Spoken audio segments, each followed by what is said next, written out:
Sobat Shalom, sidang kasus dugaan tindak kekerasan terhadap Rita Mangadil warga Desa Wari, Kecamatan Tobelo, hari ini memasuki pembacaan duplik dari penasihat hukum terdakwa Michael Dawile, yaitu dari LBH Rakyat Halut. Dalam sidang sebelumnya, penasihat hukum terdakwa telah mengajukan nota pembelaan atas tuntutan jaksa 2 tahun penjara.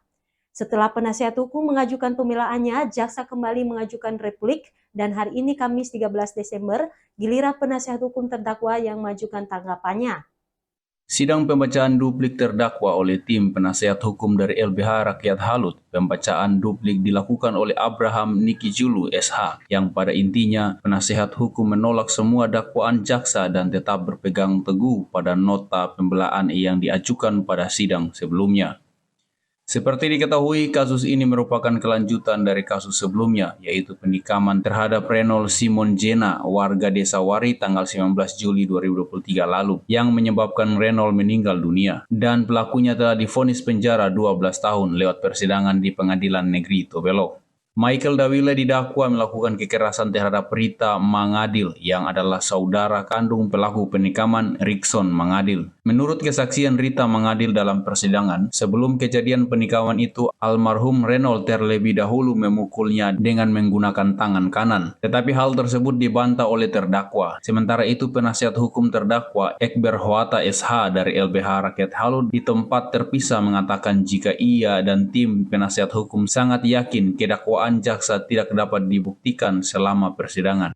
Dikatakan ia melakukan kekerasan terhadap saksi korban Rita Mangadil di rumahnya Rita Mangadil. Nah, dalam persidangan jaksa penuntut umum tidak bisa menghadirkan saksi-saksi yang melihat adanya kejadian itu, sementara hanya berdasarkan pengakuannya Rita Mangadil. Nah, sementara dalam beberapa keterangan, khususnya dalam kasus ini, kami menanyakan kepada Rita karena dalam dakwaan kan dia katakan sempat memukul si almarhum Renol, memukul dia dengan tangan kanan. Padahal faktanya almarhum Renol itu adalah orang yang menggunakan tangan kiri, kidal gitu. Apakah Tuhan itu tiba-tiba mengubah bawaannya almarhum Renol yang kidal menjadi jadi orang dengan kemampuan tangan kanan itu hanya untuk memukul Rita. Jadi ini sebenarnya bisa menjadi dasar bagi majelis hakim untuk menilai keterangan Rita Mangadil itu benar atau tidak. Jadi memang faktanya dalam dakwaan kejadian ini pertama kali itu tidak terbukti. Ia juga memperjelas jika dakwaan Michael Dawile melakukan kekerasan terhadap Rita Mangadil dengan menggunakan katapel adalah asumsi jaksa penuntut umum tanpa bukti yang jelas. Iya, lalu jaksa penuntut umum juga mendakwakan bahwa ada terjadi kekerasan setelah penikaman terhadap almarhum Renol itu. Terdakwa Michael Dawile itu melakukan kekerasan dan menggunakan katapel. Ya, saksi yang dihadirkan juga hanya Naharudin dari sarjana hukum dari Polres. Pertanyaannya, dua saksi yang lain yang dihadirkan juga menyatakan mereka tidak lihat. Jadi sama sekali keterangan kejadian itu hanya berdasarkan keterangannya Rita Mangadil dan juga Naharudin. Nah, persoalannya Naharudin ketika awal dihadirkan di sana, majelis hakim bertanya, apakah saudara kenal dengan terdakwa yang ada di layar monitor yang ada di lapas sana?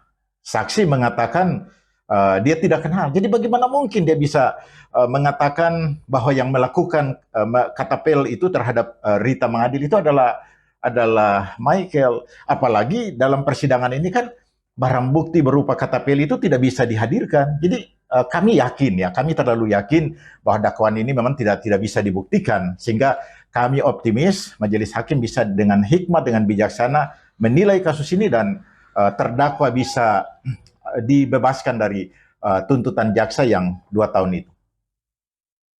Persidangan terdakwa Michael Dawile ini telah berlangsung sejak 2 bulan lalu dengan majelis hakim pemeriksa adalah Hakim Hendra Wahyudi SH, Muhammad Salim Mahfid SH, dan Asarul Nugraha Putra Paturusi SH. Sedangkan Jaksa Penuntut Umum Rahmat Akbar SH MKN. Terdakwa Michael Dawile didampingi penasihat hukum dari LBH Rakyat Halut masing-masing, Ekber Harjanto Howata SH, Abraham Nikijulu SH, serta Bartolomeus Londo SH, dan Yolvin Arunde SH yang adalah advokat magang. Dari Radio Shalom FM 90,2 MHz, Dani Riazi melaporkan untuk Shalom News.